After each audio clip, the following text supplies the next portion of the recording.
ये एक गरीब किसान की कहानी है, जिसकी जिंदगी तकलीफों और संघर्षों से भरी हुई थी। उस किसान का नाम रमेश था।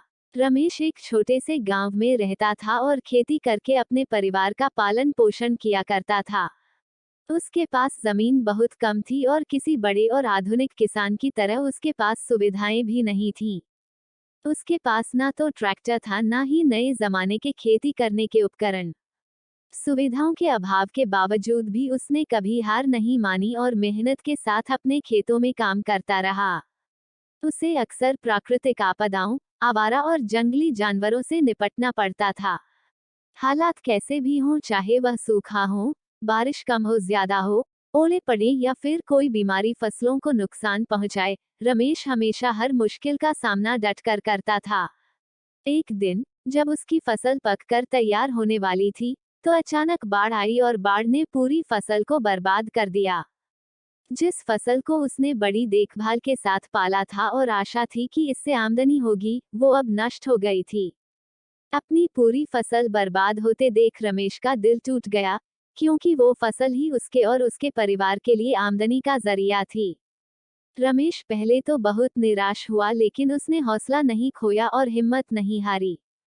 रमेश ने आज तक हर मुश्किल का सामना डटकर किया था और उसका हौसला टूटने वाला नहीं था। उसने सब कुछ नए सिरे से शुरू करने के लिए अपने आप को तैयार किया।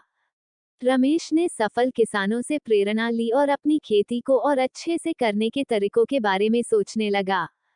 उसने देखा कि किसान कई योजनाओं का लाभ लेते हैं और आधुनिक तकनीक का इस्तेमाल करते हैं। उसने भी योजनाओं और कृषि कार्यक्रमों के बारे में पढ़ना और जानकारी हासिल करना शुरू किया। उसने देखा कि किसानों की मदद के लिए सब्सिडी, बिजली और सिंचाई सुविधाओं जैसी विभिन्न सुविधाएं मिलती हैं। रमेश ने अपने गांव के सरपंच और अन्य किसान मित्रों से मिलकर समझा कि कैसे आधुनिक तकनीक और उपकरणों का उपयोग करके वह अपनी खेती के तरीकों में सुधार कर सकता है। उसने अपने एक किसान मित्र की मदद से पहली बार अपने खेत में ट्रैक्टर और आधुनिक उपकरणों का उपयोग किया। ऐसा करने से उसका समय और ऊर्जा बची और वो शारीरिक श्रम पर कम निर्भर हो गया। उसने बचे हुए समय का उपयोग अन्य कामों में किया। रमेश ने अपने सिंचाई के तरीके में सुधार किया और मिट्टी को उपजाऊ करने के लिए जैविक खाद का उपयोग करना शुरू कर दिया। धीरे धीरे समय के साथ रमेश के प्रयासों से खेती में कामयाबी आई। उसकी फसल लहलहा उठी और वह अपने परिवार को बेहतर आजीविका प्रदान करने लगा। अब उसने जैविक फसलें पैदा की और सभी के लिए प्रेरणा बन गया। उसने अपनी खेती में जैविक तरीके से उत्पादन किया और अपने समाज के लिए एक मिसाल बन गया। समय के साथ रमेश की खेती में कामयाबी आई।